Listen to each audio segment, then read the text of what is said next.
You're very welcome to Counterpoint. And in this episode of Counterpoint, I'm going to interview a very interesting character, 35 years of age.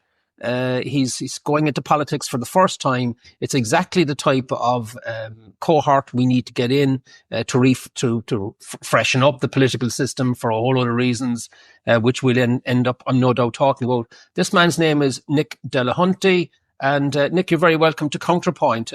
What really struck me about your first campaign, which is the local elections, I just thought it was very provocative, very provocative posters up saying "Make crime illegal." You got my attention when you did that. I said that's really smart. Yeah, and that was the point. It was guerrilla marketing, a viral campaign is what I was going on because I'm new to the scene. I was first time out independent in many ways. That was a pipe opener for me. I'm not from the area I ran in. So it was important to just get my name out there. Just tell us a little bit about the constituency itself, for those that are unfamiliar with it. So I grew up in Tipperary on a farm, and I've moved to Dublin. I lived in Dublin for 20 years, and I've lived in Dublin Bay South, all across it, from, renting apartments in Milltown all the way up to Booterstown, Ranelagh, Rathmines, Ballsbridge, and now Ringsend, where I've lived for 6 years with my wife, who is from Ballsbridge. Okay. So I've a lot of connections to the area, but I didn't grow up in the area. I played with the local rugby club, member of all the local gyms, etc. But the area is, it's quite a big area. It's a very competitive area. I call it the Gold Cup when it comes to this election race. You've got the current Lord Mayor, former Lord Mayor, leader of the Labour Party, deputy leader basically of Fianna Fáil, and I'm basically going to be running against 3 Fine Gael candidates now that Kate O'Connell has come out as an independent. So it's going to be up against me. I am under no illusions as to the challenge that's ahead of me. But as you can see, you saw my posters. A lot of people have seen my online content. And the point is just to get out there. And maybe I won't get in this time. I'm very realistic about my chances. I'm gaining really positive ground. And my message is getting out there nationally because of social media. But whether I have enough votes to get in this time, we'll see. So I'm asking anyone who's watching this, if you know someone who lives in Dublin Bay South, send them some of my content. Sure. And the question, well, maybe I just go back to Tipperary first, because just look at the formative side, because you're also in business, right? You're an entrepreneur. You came out of UCD. Yes. With what? I studied commerce in UCD, and I did the BCom, brilliant degree. Really enjoyed my time in UCD. And then I decided to go into law, so I went straight from business. Did you go from Tipperary to UCD? So you were in digs basically around. Yeah. I was renting an apartment with my friend and my sister for a while. Okay. I've always been renting. I'm still a renter. Okay. This is one of my problems. I'm 35 years old. I had a chance to get a mortgage when I was a solicitor. I probably should have taken it, but I chose to start a business instead. Hold on, just roll back there small. Yeah. Right, we've gone from you. So you came out with a commerce degree, and then you must have done law, then, did you? Yeah, I studied the FE1s and then got traineeships with some of the big firms. Just explain FE1s for those that don't understand, including me, by the way. FE1s are just a set of entrance exams that once you have a degree you can have a degree in anything, from commerce to agriculture to nursing, and then once you sit these exams, you can then apply to be a solicitor. You don't need a law degree to become a solicitor. Okay. So I did a business degree and then did law. Okay. And then it was teed up nicely to do corporate law. And that's where I got a traineeship in Goodbody, which is a big firm on the Quays. And I've worked in the big firms then for the last 10 years. Okay. And were you specializing in any particular area of law? Yeah. So general? I would have done corporate law, a lot of M&A, a bit of aircraft leasing. But my main thing that I did was investment funds. Yes, financial funds. And that's the vulture funds you see in the news, cuckoo funds. So I was setting those up. So you know the game. There would be very little, there's no other political candidate that could know more about the inner workings of these structures than because you've been inside, Yeah, because I've worked on it for well, one of my last interviews sitting on this chair was the master of the High Court for 20 years, Ed Honahan. So, about that whole area. So we might just touch back on that in a while. I just want to give people a flavour for you.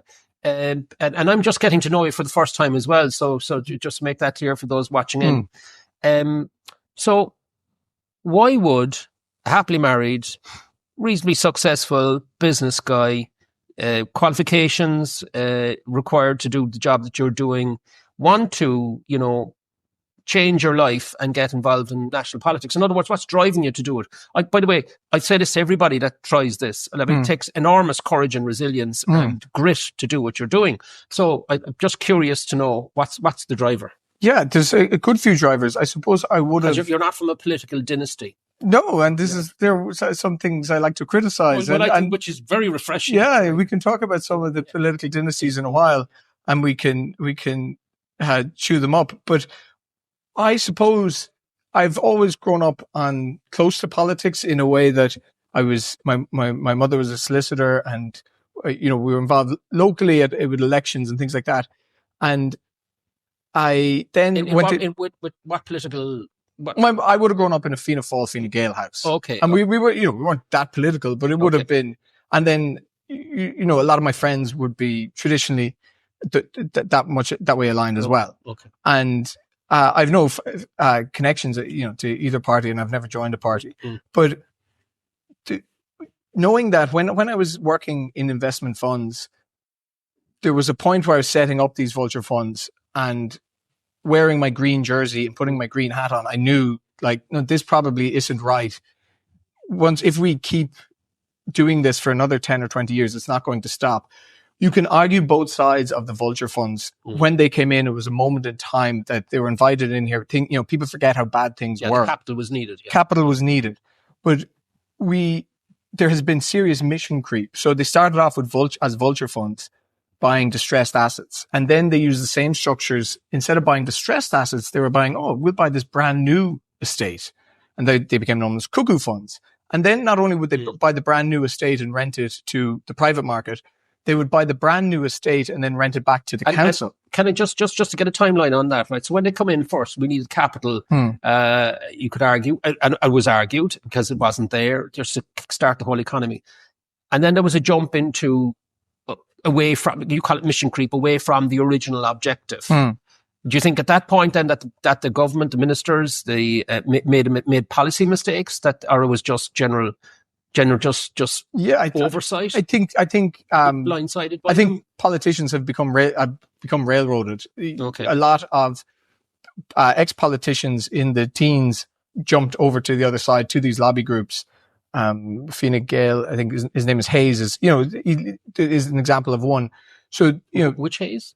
I forget his name, so I'm not sure. Okay. But there was a stream of politicians that went over to this side to lobby. But the point is, in other words, ex-politicians were being paid money to lobby on behalf of the cuckoo funds for mission creep. Yeah, other institutions, not just that. But let's just roll back. So we in 2015 we've created this new structure called an ICAV, right? Yeah. 2015, the ICAV Act. The ICAV, when it first came out, was only allowed to do certain things, and then Dublin has an incredible funds industry, and that's brilliant. But it's knowing how you have to trim things back. You can't let it just run amok in your own back garden. And so they were eventually allowed buy real estate. Now they're allowed lend. They became cuckoo funds, but you can argue both sides of whether that's needed. But what do you mean by a cuckoo fund? A cuckoo fund is a fund that comes in and, like a cuckoo's nest, buys up all the housing in that country and is not from that country, has no ties to it. But there are reasons for these cuckoo funds to exist, because sometimes build to rent is a viable option. It's the best option for city centre apartments. And Michael O'Leary talks about this. Like, nobody wants to buy a home in the city centre. They want a good home to rent and things like that for young people. And that's fine. And that's a global phenomenon then, isn't it, right? Yeah. These are global entities, but that's all fine. Where we get to the crux of this matter is that now these same tax efficient entities, like they're paying no tax, are now running asylum centres. Why are they paying no tax? Because an ICAV, the way it's tax transparent, they will earn the money, wire it through Cayman or Luxembourg, and then it's where it ends up. They pay tax, isn't it? Yeah, it's where it ends up. And so this gets mentioned in the Dáil. At the start of January, in January of this year, Mary Lou raised this point in the Dáil. And I was like, oh, interesting. Mary Lou's onto something good here. And she said they're paying no tax. And then Leo Varadkar stood up and he said, no, the Irish investors are paying withholding tax. And I was like, yes, that's the rule. And now, Mary Lou, if you know your stuff, there are no Irish investors in these structures because it's not incentivized. Irish people aren't incentivized to invest in anything. If you're Irish and you're investing in these, you're set up somewhere else. Yeah. So like that's a nonsense. It's something to be able to say.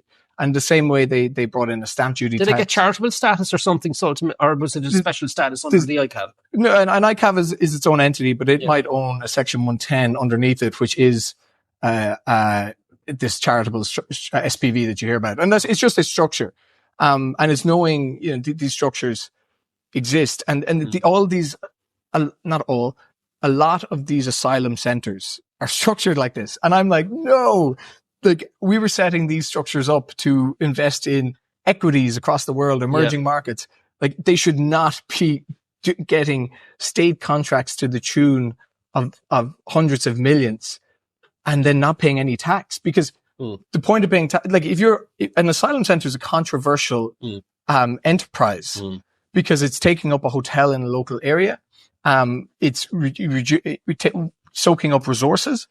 And then for the ultimate beneficiary of these lucrative contracts to not be contributing back to tax, like is crazy. And that's why like I'm just so, I get so animated because I don't understand how none of the opposition are really calling this out. And I'm like, do they not get it?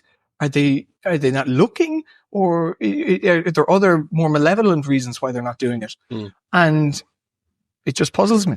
And what's your hypothesis then? What do you think is going on? Is it just basic incompetence, or is it something deeper than that? Because you've already said that some ex-politicians were involved in lobbying on the commercial side of all of this. I can understand why. There's money to be made. Well, when you get down into a granular level, you can take each asylum center on. You should take them all on a case-by-case basis. But there's a common theme of there's either a really tax-efficient corporate structure, or there's an Irish Celtic Tiger cowboy on the receiving end. Right. Now, that's a generalization, but we can delve into it. And so one of the ones I exposed, I suppose, during the last week or two, was this cafe. This entity was, Roderick O'Gorman put out an update onto Thornton Hall, and he said the company getting the contract for Thornton Hall is IEMS. I was like, that's interesting. IEMS is not the name of a company. You haven't said anything there. So I went, why is he hiding this? Why is he hiding what IEMS is? So I went and looked. The full name was IGO Emergency Services, right? So, okay, we were IGO Emergency Services. Realized IGO Emergency Services is just a business name, and it's ultimately owned by a cafe called IGO Cafe Limited. I'm like, wait a second. A cafe is in receipt of 30 million euro contracts every year to run the most controversial operation in the country at the moment. Who's this cafe? You delve into who the directors are. It's an Irish company. Yeah. I'm surprised you haven't seen this. This is brilliant. The two directors of the cafe are two ladies, Anne Murphy and Andreas, Martina Andreas or something like that. They're like, who are these people? The company, they've just paid themselves, according to their last accounts, 1.3 million in director's fees. And I'm like, who are these people? These should be warranted for Entrepreneur of the Year. Why aren't they on the David Williams podcast? Like, these are incredible entrepreneurs to have this company. And I put this out and I was like, who are these people? Because this is incredible. And then I got an incredible amount of messages saying, we know who owns that. And it was a guy called David Mooney. It was an open secret about who owns it. And I was like, well, where's his name written down? And then we went to commencement notices, construction commencement planning notices. And we saw that on that notice, he had written his name down as the owner. Applicant, yeah. And then you get into, okay, well, who's this guy? And then interestingly, what we found was local politicians have all been into his cafe and taken photos. Like, so he's really politically connected. And I've called this out. And there's been no response. No response. And this is where we get into why aren't the media picking things up? Well, can I just maybe just dive in there then, if that's the case? I mean, is it your view that that probably since the pandemic year that journalism really hasn't had a stellar run? No, No, well, the state of journalism in Ireland at the moment is like a Potemkin show. You know, it's all fine on the front, but once you delve into it, like there are so many stories that are just not being reported. And do you think that's lack of resources, or is it lack of resources? No, it's the complete opposite, because the newspapers, obviously, as most people know, they got an incredible deal with their VAT rates. Newspapers now pay 0% VAT, and so do some subscription services. And you can argue whether that's good or not, but you know, the government did them a favor. The government aren't giving the restaurants their 9% VAT. So there's an incentive there. But then, look, some media outlets are critical of the government. But then RTE are obviously, like, we all know what's going on there. Like, they just got 750 million bailout. And so nothing is being talked about or discussed. And it becomes, you know, there's a theory. It's kind of like a game theory concept of the common knowledge game. And we all know privately what's going on. Like, everyone knows that the asylum system is a scam. Like, direct provision has gone on since the year 2000 here. I remember when I was a child, everyone knew there's a hotel there in Laois, and geez, they got a great contract, and sure, he's a lucky sod. But, you know, that turned into now a scam, and everyone knows about it. But yet it's not being called out in political circles, in public. And, you know, there's a reason why coronations and executions happen in public. It's not so you can see the crown being put on the king's head. It's so you can see everyone else see it. And we haven't reached that point in Ireland where it's become common knowledge of what's going on. There used to be a time, maybe this is a bit idealistic and rose-tinted, but, you know, something controversial would happen on Friday night on the Late Late Show. Gay Byrne would drag them up, the controversial topic of the day. That type of open television, open admittance to, you know, some of the scandals that are going on doesn't exist anymore. And do you think that, what role then? I mean, if you take that as sort of an indictment of the old style journalism or old style mainstream media, what's your take then on social media, the echo chambers and and all of that? So I've and the facelessness of it as well. Can you just talk on that? Yeah, well, so I've a concept. You know, this election will be a vote against the people that live on X and the people that live on X or TikTok or Instagram and live, you know, in reading RT all day. So there is a definite diluted number of people on X or TikTok that are getting their information. Not diluted, a concentrated number. And whether that message can get out, I would say there is more truth online than there is in the establishment media. But there's also a lot more of the bad stuff. And I understand that when people log on to X for the first time, they might get some very prominent Irish accounts that have very graphic or even racist content on it. And that's terrible that that's the first thing they get. But I say to them, like, you got to get in there, block that person or tune it to the way you like it, but get in there, because the thought leaders of the world at the moment, that's where the information is. Like, once you get your X feed tuned to the way you like it, like it's just brilliant information very fast. Your point on faceless profiles, I actually think they're very important because there's a concept called the pseudonymy economy, and it's this concept that they're not anonymous profiles.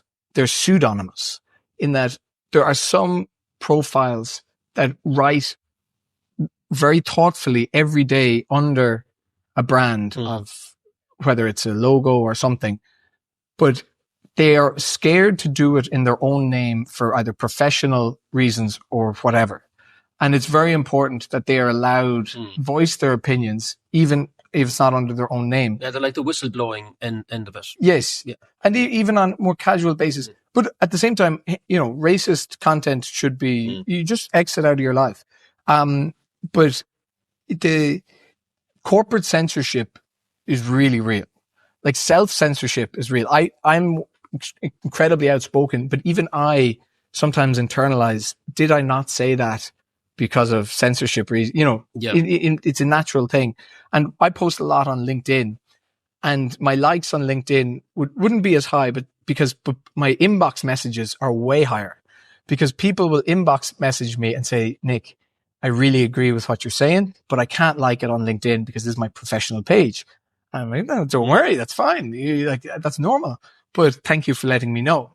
And it's just so funny. People are very scared. And that's one of the reasons why I had to give up law, because I saw that if I wanted to continue being a voice online, that ultimately I wouldn't be allowed, it wouldn't suit well with clients and things like that. That's understandable. Well, that happens offline as well. I know that, because I attract people towards me as well because of the stuff that I cover on Counterpoint. And, every few days I get an envelope in the post with a big file. Yeah. And there's no sign of who sent it to me. Yeah. But I mean, somebody's put an awful lot of time into preparing something. Yeah. But are too afraid to leave their name. Yeah. I had a call this morning. I've called nearly every morning at the moment from people telling me about IPAS centers in their local area, and just like the war that's going on, local war of, he owned the land, he had a contract for that, they were bidding, who the bidders were, what they were connected to, like just stories. And people. And are you seeing a pattern there? And outside of what you've said already about the funds getting into the area, is there any pattern you're finding? There's a very concentrated number of people that are running these. There's a small number of people that are running a lot or trying to run a lot of. And when you say small number, what are we talking about? Well, if you go on to a good document to go on to every quarter is the quarterly purchase orders of the Department of Children. And we'll talk about the Department of Children in a minute. And it lists all the purchase orders over 20 grand. Have you ever been onto this? No. Oh, it's incredible. I actually spend my nights going through it, and it says company name, how much spent or invoiced, and the company can be repeated throughout the document. And you just go through that, and it's just fodder for an investigative journalist, but nobody's picking it up. I have gotten so much content and information. I've educated myself just from figuring out who these companies are. And the list goes around. The Business Post published the list. A couple of newspapers do. The Business Post are the best at the moment. And I have no problem saying that they're the only broadsheet paper that are really going as hard as they can. They're going the hardest, and they cover the budget and the asylum stuff reasonably well. But anyway, so you go through it and you see that there's slum landlord, like asylum center landlords, or kings, if you want to call them, and some of them have big connections to the GA. Some of them are notorious businessmen, like I just described, and some of them are like NAMA heads who got bailed out for 45 million. I don't know if you saw the RTE Investigates program. No, I didn't. No. Oh my God. You need to watch this. It's the program. This is the one on the confrontation. Yeah. No, I did see that. But do you remember towards the end of it, about 45 minutes in, for the last half an hour, they got on the owner of the Kulak. Yeah. Now you should watch. So I did a response video on TikTok, again, hundreds of thousands of views. And I called it out. I was like, this man is pretending to be a victim. RTE are platforming this man. Let's see who this man is. This man got bailed out by NAMA to the tune of 45 million. He looked down the camera and he said, people think I'm in this for profit? Profit? It's ridiculous. And I was like, okay, well, he'd never made a profit until the year 2015. Then he got bailed out, and then he became an asylum slum landlord. And he set up a whole network of companies. Where does Fianna Fáil and Fine Gael end and RTE begin? I don't know the answer. There is a conveyor belt of ex-RTE presenters, and I know you have connections with RTE. So if you, I'm very critical of RTE. Yeah, but I know you do as well. But there's a conveyor belt of ex-RTE presenters that are joining Fianna Fáil and Fine Gael. And what are they? They are professional script readers. And they're talking heads faces, and they get elected. You saw it, whether it was Maria Walsh, she's a Rosa Tralee winner, which is RT's flagship show. Nina Carberry was on for Dancing with the Stars. She's obviously a jockey as well. Now you have Gráinne Síoga. There's rumors of Dahi Umuraku, and apparently Tommy Tiernan is going to be the president. That's the rumors. So, and there's more examples when Kieran Mullooly is another one. There's more examples, and it's does one start and the other begin? So so if you were, and I know now it's going to be very difficult. You're in a very, very, very difficult constituency. And I know this from my own experiences when you're coming in as a newbie into politics, the system is stacked in favor of the incumbents. And whether deliberate or not, it's very, very difficult for newbies to get in. And it can take quite a bit of grind work for quite a long period of time to get known. So are you prepared for that? I mean, like the general election is very different from a local election. And how are you prepared to? I mean, it looks to me as if the general election is imminent. So and it could you might only have a 3-week window.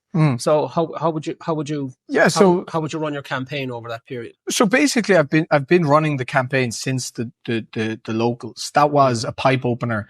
The goal was always to run for this one. But we have a small team. But what did you learn in the locals that you will now change for the generals? The ground game. You need to knock on people's doors. You have to go out and meet people. And it's a big constituency. I'm never going to be able to knock on everybody's door. But we have been going out consistently, a couple of days every week for the last 3 or 4 months. And we say then what's the size? What kind of team? I have a small team. Naming names, but I have a small team.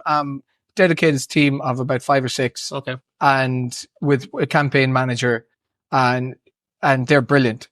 Connections to, they have their own connections, very much involved in free speech movements and things like that. So passionate and young. The common theme is everyone's in their 30s pretty much or younger. And what kind of reception are you getting at the doorstep? Yeah, excellent. Everyone wants to see an independent. Nobody wants, you open the door, they're like, are you feeling it? Are you Sinn Féin? Like, what are you? I'm like, no, I'm independent. Then they're more open straight away. And the reception is definitely very good. It's incredibly positive. The more people I can talk to and reach, and the more people I can hear what I'm saying, the better it is. Like, I gain more followers than I lose. And what few, like on the doorstep then? What are you finding are the main, the main 2 or 3 concerns that keep popping up? Yeah, well, housing is obviously number one. Yeah. It comes up in nearly every conversation. And how do you fix housing? It's a huge problem. Leave aside how you fix it for a second. I just wanted to get a sense. What are the hot buttons? But how it all stems from those problems, and the other problems feed into it. And the number one problem is obviously immigration. There's an awful lot of talk about that, and that feeds interconnected. And anybody who says immigration and housing aren't connected is just not being intellectually honest, and it's actually laughable. It's actually laughable that people will stand up and defend that nonsense. Like, obviously, increase the number of people. Like, anyway, the level of bureaucracy comes up an awful lot. Traffic actually comes up a huge amount in Dublin, and there's people get very passionate about traffic, and it's one of those ones you're like, yeah, Can I go back there on bureaucracy? That's interesting. Red tape. No, I've just put out about red tape. What aspect of bureaucracy are they most concerned? Like, is there a commonality there? Yeah, everyone when I say bureaucracy, it's also got to do with spending. Everyone realizes that things move very slowly, that the housing developments don't get a green light quick enough. So the planning process. There needs to be. They've just brought out a brand new planning bill, and it's like 300 pages. I was like, it would be better if you brought out a 3-pager. We need to deregulation when it comes to planning. But then obviously the bureaucracy when it comes to the OPW state contracts, the bike shed was enormous. Oh yeah. Everyone wanted to know about the bike shed, and I'm not sure if so. The bike shed story was brokered by FOI request from Ken Fox, and he did great work. But on top of that, I went deeper and looked at the contracts of who got what, and that was probably my most viral post or bit of research so far, because it delved down into, I don't know when you remember, Pascal Donoghue was in trouble for campaign financing with this businessman putting up posters for him. It turns out that the company that he set up was the company that was awarded the contract for the bike shed. And there was a say, it gets complicated. It was raised in the Dáil by the leader of People Before Profit, who stole my research and didn't notice, mention me, attributed it to me.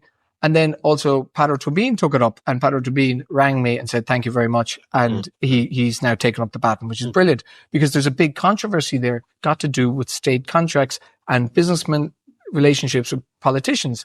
And I get that there needs to be a natural relationship between businessmen and politicians, but it's the onus is on the businessman and the business not to build a bike shed for 350,000 euros. And when you do that, your head is on block, and not one single head has rolled for that bike shed. So what's your, like, if you like it, just play hypotheticals with me first. Say you get in, right, this time, and you're in there as an independent, and you know there's probably going to be higher than the current number of independents in the next stall, which is a good thing. How do you go about pushing your agenda, your thoughts into, you know, what you could argue is some people would say is a bag of cats. It isn't, by the way. That's not my view. I'm just reflecting on other people. I would love if I got elected. It'd be incredible. It would be real mission accomplished. In one way. Then if the government, whoever the Taoiseach was, came and said, would you like to form part of government? I would say to any government, I would say yes, as long as I become the minister for children, integration and equality. I don't care if it's Sinn Féin or Fine Gael. Give me that ministry, I'll do it. Why that ministry? Because that's the one that needs sorting out, and that's the one I've delved into the most. And I nearly know where every penny is being spent at this stage. And what brought you into that? What was your door into that? The Department of Children is a very interesting investigative piece. The Department of Children was set up in Ireland in 2011. And in 2020, at the start of this government, they introduced an umbrella term to this. It was now transformed from the Department of Children to the Department of Children, Disability, Integration, Equality and Youth. A mouthful.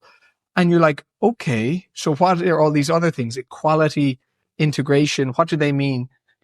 So when you followed the money, what did you find? So since the start of this government, the funding for this department has grown from about 1 billion to, as of the last budget, in around 8 to 10 billion, probably 10 billion when you delve into the accounting trickery that's been going on.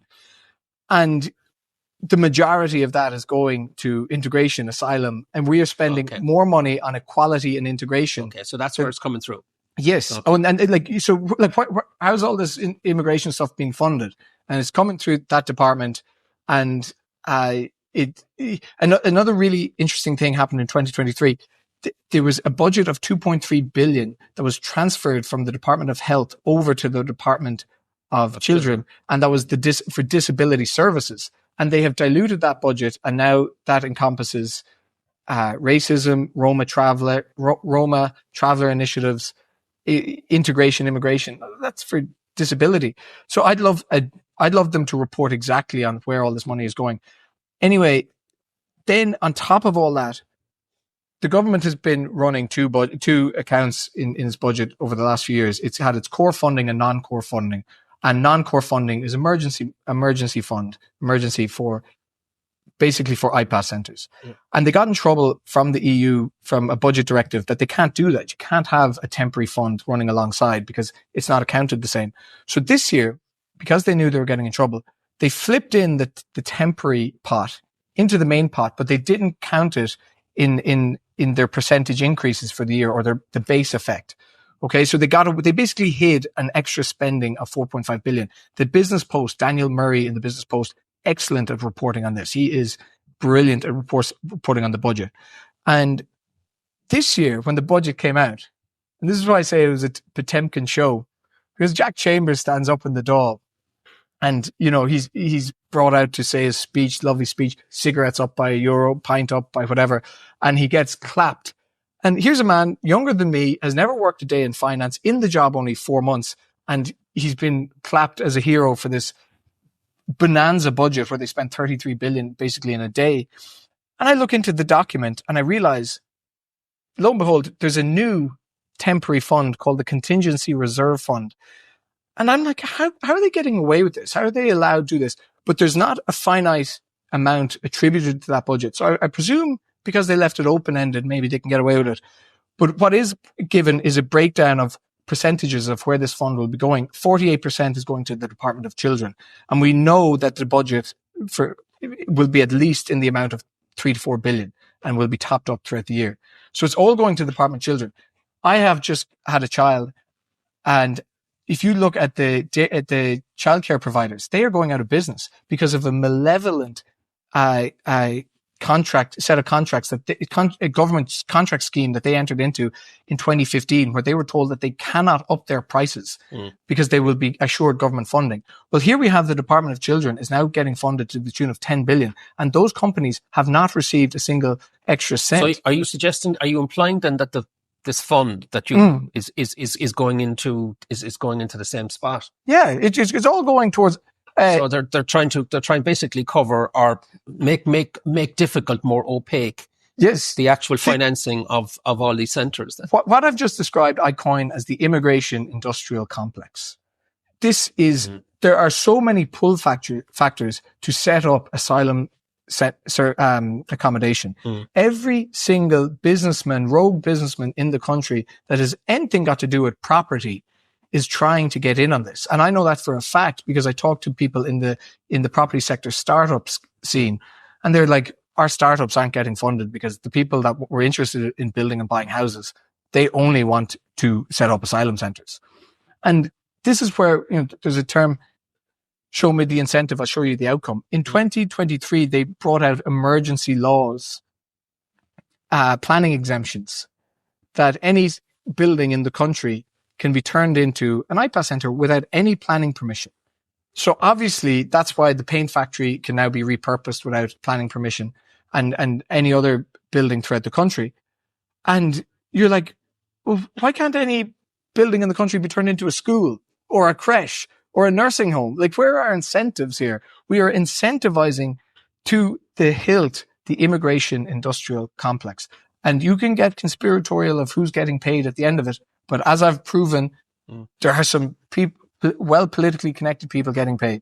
And why do you, if you go above that, then Nick, and you've described it as you have, and you ask yourself, well, where is the instruction coming to the establishment in Ireland to do this? Yeah, because they're not doing it.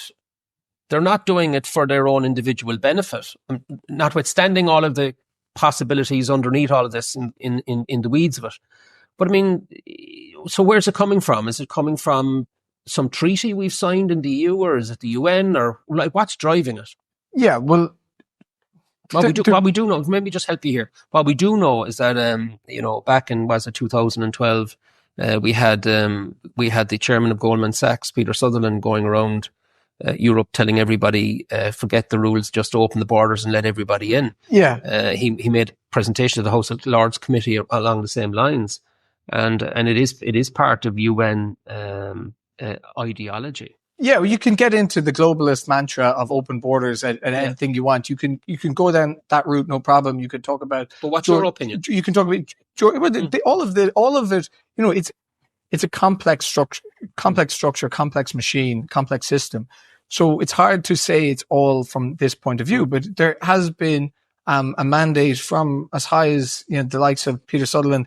He was a globalist, and he was and for a long time that was probably the correct thing. And now we're just seeing that maybe we're going too far. Maybe we should roll back a little bit. That's the sentiment. But globalism has been very good. The world is very interconnected. But this latest part of it is that what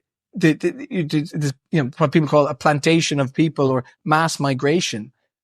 That's in an Irish context, what are the motives or incentives? Well, first of all, you must realize that immigration is a very sensitive topic. There are people out there fleeing war, fleeing persecution, fleeing horrible countries. And we should try and help people. That's a fact. But there's only so many people we can help. So people's good nature is being taken advantage of, and some people's good nature is not strong enough to say that they are being taken advantage of. Okay, and that's the stage where we're at, and that's a very sympathetic viewpoint. Then you can get to the viewpoint of, well, some people are making a lot of money from this and political connections and things like that, and then you can say there's diktats coming down from headquarters in Brussels. I don't mind which one you pick. Either way, the situation is getting out of control. But when you then look at the when you look outside of Ireland and you look at the outcome of the European elections in Europe, you see the move from, you know, back to the centre, I call it, rather than I hate the term hard right because it's misused, right? But I mean, the AfD have had an impact on the Conservative government in Germany. You have Italy gone to the right, Austria, Holland, who else? France. Yeah. So I actually push back on this. And then you have Trump then, of course. Well, let's leave Trump for a minute. Okay. But what I like to look at in Europe, we are 10 years behind the curve here. And this is why I get so angry, not so upset at our politicians, because we've already seen what happens in Sweden, in Denmark. Sweden in particular. And Holland. And people's on Twitter and the people that may not agree with what I say, or they haven't heard enough of what I say, would say that I'm firmly on the right. And I would say, I don't know if I am. Like, I would call myself a Danish social democrat, because a Danish social democrat believes in free speech. They have brilliant cycling.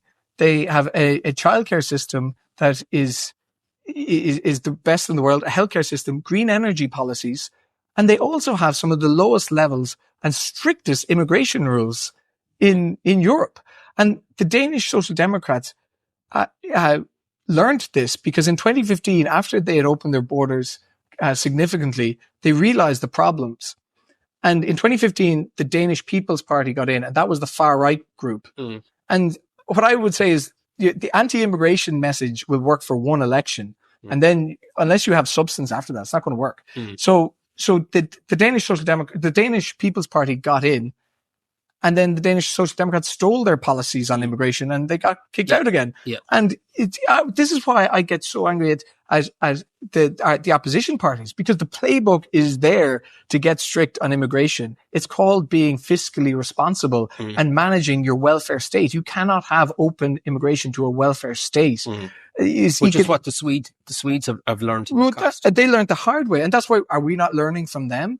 And if you go, I talk about our prison systems a lot, our criminal justice system, and I'm very critical of the Irish Penal Reform Trust. And the Irish Penal Reform Trust are all for open prisons and things like that. And they regularly get people from Denmark over. I'm like, okay, interesting. You're a fan of the Danish prisons, are you? Well, what about, the Danish policy on energy? Okay, you're a fan of that. What about the Danish policy on immigration? Oh no, you're not a fan of that. Like, it's not the Danish a la carte menu. Yeah, because it's all interconnected. It's all just one system. Yeah. So, am I left or am I right? I'm a Danish social democrat.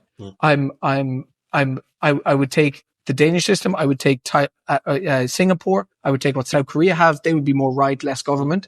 So I don't mind left or right. I just want a system that works. Yeah. Get that. And if so, then it looks as if the final question for you, it's an easy one. I think anyway. I mean, you've made it pretty clear, where you stand on the political spectrum, which is like you stand wherever common sense is the message I'm getting anyway. I think that you made quite well. And you're obviously clearly very knowledgeable on the weeds going on behind the opaque accounting, let's put it in its mildest form, in all of that. So it looks as if we're 24 hours or 72 hours from the whistle going off on the next general election. It seems to be that we may be looking now not at mid-November, but at the end of November or the first week of December. Are you ready? Yes, we've been out canvassing. We have a good team. We've been hitting the doors, and posters ordered ready, and we've raised a good bit of money to give ourselves a decent shot through my online profiles on Twitter and Instagram, LinkedIn. and TikTok, I've managed to put links for people that watch my videos, read my content to support me, and they have. And how do they support you? Just through a Stripe link, and they can. With a fixed amount of money, are they? You can. Well, the max you can give is €1,000, and some people do, and then some people chip in a tenner and stuff as well. And it's a poster is €8, so every tenner counts. But do you pitch to people? Buy me a poster. So we've done a bit of that, but generally it's like there's a long thread or a long in-depth video, and then at the end it's like, look, I've done all this work. Yeah, you can actually vote for me. Yeah. I put up an awful lot of content online, but the only reason I do it, I decided that I would do it because is that you can vote for me at the end. Yeah. Because otherwise I'm not getting paid. It's an awful lot of time. I feel the graw for it. I'm happy. I enjoy doing it. And what I say to people, like, I'm not getting paid to do this. Imagine if you do pay me if I get elected and I'm on a salary to do this and have staff. Yeah. Like, they won't want to know me. That's a very good point. You like, I will be a machine. What's your reaction? What's the reaction to you from the younger people who tend not to come out and vote in very large numbers? Yeah, I've a huge following online from younger people, especially on TikTok. The young fellas who are playing football will know who I am, so that's great. But will they come out and vote? Well, they can't vote, but they'll vote. They can. Will they come out? They're voters someday. If there's a good football match on. Yeah. Well, I don't know. We'll have to see. The problem with online is I can get 1 million views on a video, and then it'll be, people from Kerry, Galway, or outside constituencies. It doesn't translate. Yeah. But eventually the message will get through. And hence the ground game. The ground game is so important. Yeah. I knock on doors, people don't know who I am. So it doesn't, you'd be surprised the amount of people that aren't on social media. So that's why the ground game is important. We've done. Okay. Right. So you just knocked on my door. Yeah. You finished with this. You hit me with what's your elevator pitch? Yeah. You have a 1 minute or 2 minute window on my head before. Yeah. Well, I'll give you my pitch, pitch. I'm running as an independent. My name is Nick Delehanty. I was a solicitor for 10 years, and now I run my own business. And if they have a dog, I will say it's a doggy daycare business. We'll have a dog. Do you have a dog? Yeah. Oh, I do. What type of dog do you have? I had two until recently, and one passed away. So he's a fox terrier. Oh, class. Terrier. What's his name? Her name, Lexi. Class. So, you build a rapport with people straight away. And then I'll tell people, like, I grew up in a Fianna Fáil, Fine Gael house. Like, that's where I'm coming from here. Everyone, we've always voted for the Uni Party in this country. And my criticism is that I don't want to join a party because you're limited to what you can say and do, and you have to join the back of the queue straight away. So you don't want to be whipped. I don't want to be whipped. And I believe that the electorate wants to vote for an independent. And then, I will continue on about asking policies and things like that. But that sounds like a kind of a 5 or 10 minute pitch rather than a sharp pitch. I'll talk to people for as long as they want. All right. But, so, we leaflet and we talk to people. Yeah. It's hard to talk to everyone, but I will stand talking to people because on your leaflets then, Nick, what are your top 2 or 3 messages? Like when you want to ping something really succinct. What is it? I will talk about bureaucracy. Bureaucracy. Make crime illegal, the levels of crime. I will talk about the asylum system. I will talk about housing, inheritance tax. I believe inheritance tax is another avenue closed to the idea or opportunity to own a house. I don't think there should be any inheritance tax on your home. Yeah. Like that's true, especially in a housing crisis. And, I talk about, I've a note about traffic there. The main issues. And so if you don't get in this time, right, and you've created a lot of attention towards yourself. You're clearly very intelligent. You're doing your research well, and it's just not translating yet. Do you have the stamina to go again? Yeah, look, I'm not going anywhere. This is I like to think in long term horizons. And I think that's very important. And it's good to surround yourself with people that do think in longer term horizons. And you should live in the future a bit. But anything I do now is an investment for the next time. And there will be another election. Yeah. I'm not giving up. I have a chance. I'm not suggesting for a moment. But look, we all know, and it's important not to it's important not to get carried away. Yeah. So we all know, but at some point, I think, if I don't get in, there's work done there to boost another smaller party or to create a new party. Yeah.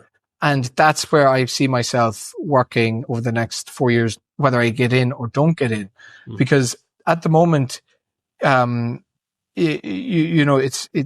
a limited choice. I call Fianna Fáil and Fine Gael the uni party. It's a Hobson choice of who to vote for. Like, they're the same.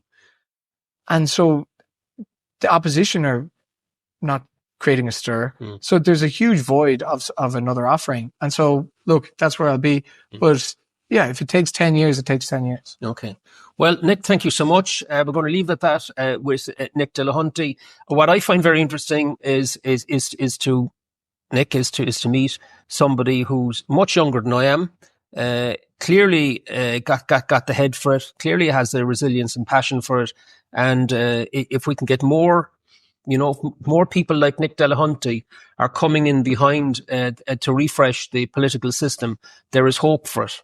And that would be my opinion. And I hope that's yours. Take away from that discussion what you wish. If you're in the constituency, have a think about Nick when you're down there in the voting booth with your biro and the piece of paper, and it's hovering over a member of the Uniparty.